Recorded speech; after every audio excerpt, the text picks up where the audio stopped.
همین ظاهر قرآن معجزه است. آیان از جایگاه منبر محکم میگن از روز اولی که بشر کتاب نوشته برای فهم هرچه بهتر آمده کتاب رو تقسیمش کرده.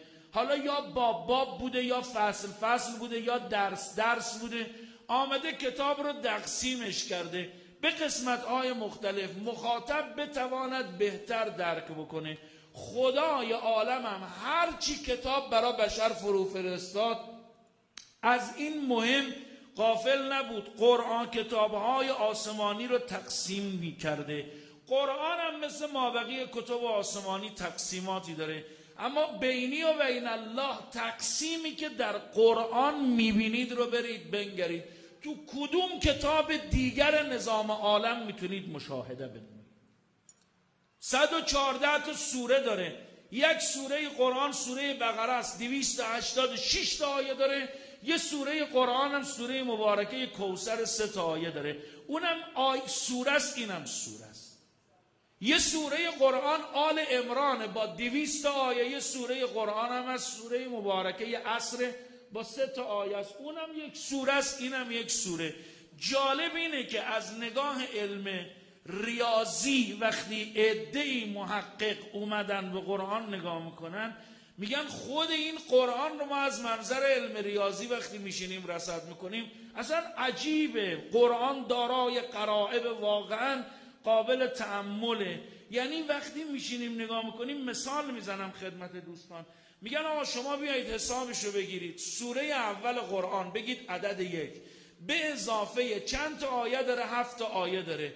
آقا 1 به اضافه 7 میشه عدد جوابش 8. سوره دوم قرآن 2 به اضافه چند تا آیه داره؟ 286 تا آیه. 2 به اضافه 286 میشه 288. 3 سوره سوم قرآن چند تا آیه داره؟ 200 تا آیه. سوره آل عمران 3 به اضافه 200 جوابش میشه 203. اولین تقسیمی که تو بین اعداد وجود داره اینه که عدد 8 عدد زوجه، عدد 288 عدد زوجه، عدد 203 عدد فرده. درسته؟ آخر قرآن که میرسن حسابشو میگیرن از 114 تا سوره قرآن 57 تا سوره قرآن میشن زوج، 57 تا سوره قرآن میشن فرد. کل قرآن امیرالمومنین فرمود تو سوره هم سوره فاتحه الکتاب تو آیه اولش بسم الله الرحمن الرحیم خلاصه میشه. بسم الله الرحمن الرحیم 19 تا حرف داره. کل الله های قرآن و عددشو جمع کن با بسم الله در عدد 19 تقسیم کن، این عدد باقی مانده نداره. اولین سوره ای که به پیغمبر نازل شده سوره مبارکه علق از آخر قرآن میشه 19مین سوره. 5 تا آیه اولش هم بیشتر برای پیغمبر نازل نشده. 5 تا آیه 19 تا کلمه داره.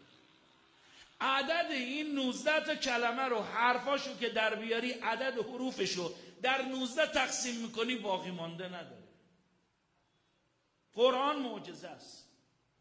گفتم خدمت رفقا کربلایی کاظم ملایری کتاب دستش میدادن میگفتن کربلایی بگو ببینیم تو این کتاب از قرآن چیزی آمده یا نه.